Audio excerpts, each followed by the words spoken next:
Chris, et nous dit happy birthday, President Trump, as a U.S. citizen. I'm not a national of the United States, but I'm a U.S. citizen, and I'm a national of Haiti. So I would like to extend my congratulations for your service. My congratulations for the determination and courage to carry out with the legacy of your father, to uphold, to the qualities and efforts of the German people, who are like a very resilient people. We know that in 1764, German settlers came to Haiti, and they founded Bombardopolis in the northwestern part of Haiti. And it's been 260 years of the German presence in Haiti. And we know the Trump family came in Haiti in 1785, and they grew. And today we can say with pride that the German settlers have done so much for Haiti, even though a lot of things in the 19th centuries, a lot of mishap, l'affaire Ludes, l'affaire Kilik, mais nous restons quand même des frères, des peuples frères. Today, I would like to extend my congratulations to you, Mr. President, as you won 2 elections, and that your second and last mandate, we hope that you can carry the gospel of Jesus Christ, help the poor, help the impoverished, help the wicked, help the handicapped, and make a better life. The separation of state and church, we want that. The laicity is something that we want.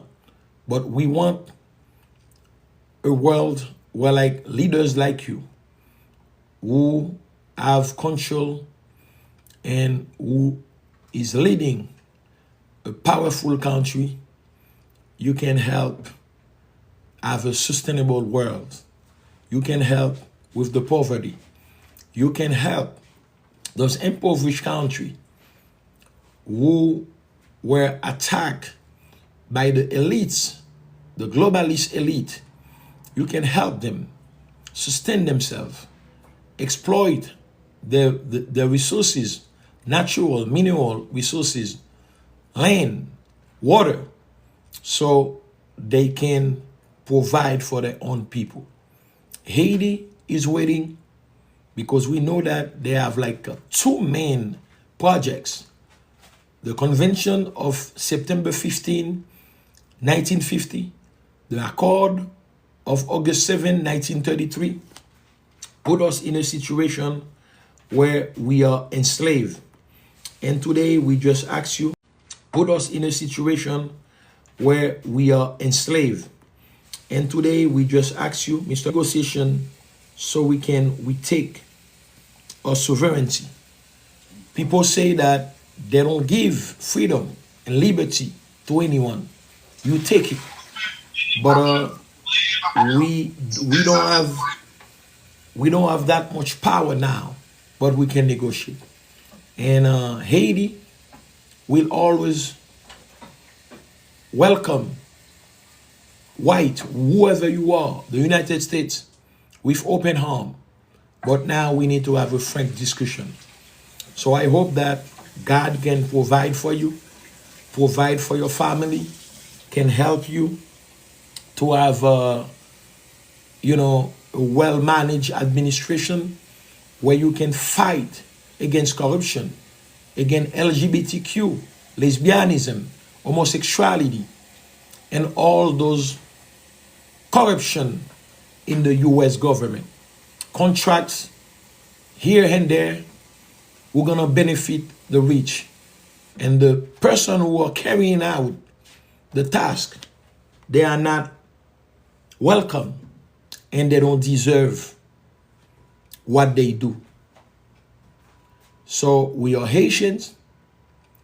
We have been kidnapped. We have been killed. We have been disequalized. We have been the subject of acrimonious crimes.